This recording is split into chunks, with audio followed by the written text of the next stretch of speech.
আগের থেকে গরম কমলেও অতটাও গরম কমেনি যে অনেক কিছু রিচ খাওয়া যাবে।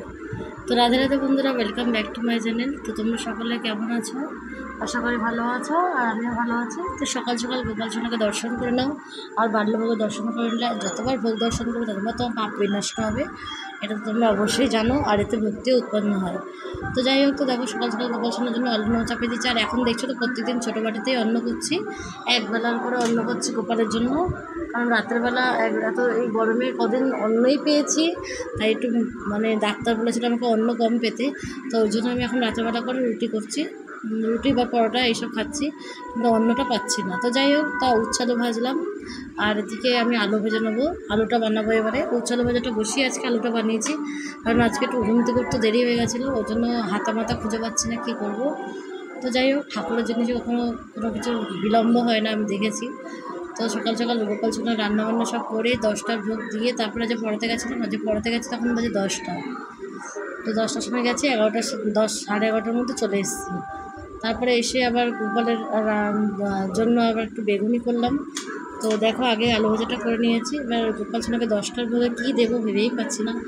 তো প্রত্যেকদিন মুড়ি খেতে কার ভাল লাগে, তো ওই জন্য আমি ভাবলাম যে আজকে তাহলে গোপাল সোনাকে একটু ছাতু গুলে দিই। তো ছাতুটা এনেছে মা, যে সকালবেলা করে আমি পড়াতে যাই না খেয়ে চলে যাই, তো ওই জন্যই গোপালের জন্য নিয়ে এসছে, যাতে আমি গোপালকে তাড়াতাড়ি দেরি হয়ে গেল এক গ্লাস যখন তো গুলে দিয়ে তারপরে যেন খাই। তো যাই হোক, মায়ের কথা মতনই আমি করলাম, আর ছাতুটাকে গুলে আমি গোপাল সোনার জন্য রেডি করছি। তার আগে আমি ডালটা সিটি মেরে নিলাম। আজকে মটর ডাল করছিলাম, মটর ডাল এনেছিলাম মা সেদিনকারে, ওই পান্তা ছিল যেদিনকারে আমাদের এখানে শীতলা পুজোর, তো অনেকটা ডাল এনেছিলো, তো অল্প ছিল আমার কাছে ঠাকুরের জন্য, তো ওই জন্য আমি রেখে দিয়েছি। আর এদিকে ছাতুটা দেখো বিট নুন দিয়ে গুলে নিয়েছি। আর এদিকে আমার কাছে রয়েছে কিন্তু লেবু, পাতিলেবু। তো পাতিলেবুর রস দিয়ে খাবেন, এতে শরীরও ভালো থাকে, পেটের মেদটাও কমে, আর এতে অ্যাসিডিটি এগুলো কমে যায়। তো যাই হোক, তো ওই জন্য আমি ছাতুটা গুলে নিলাম লেবু টেবু দিয়ে। আপনাদের যদি লেবু দিয়ে না ভালো লাগে তাহলে ব্যাপারটা আলাদা, আপনারা অন্যভাবে খেতে পারেন। অনেকে ছাতুর মধ্যে মিষ্টি দেয়, ভাই আমি খেতে পারি না, জানি না কেন। আর এদিকে দেখো, এটা পরিয়ে এসেছি, তারপরে বেগুনি করছিলাম গোপালের জন্য। আর এদিকে ডালটাও কিন্তু সোমবার দিয়ে নিয়েছি, সেটা তোমাদের সাথে দেখানো হলো না।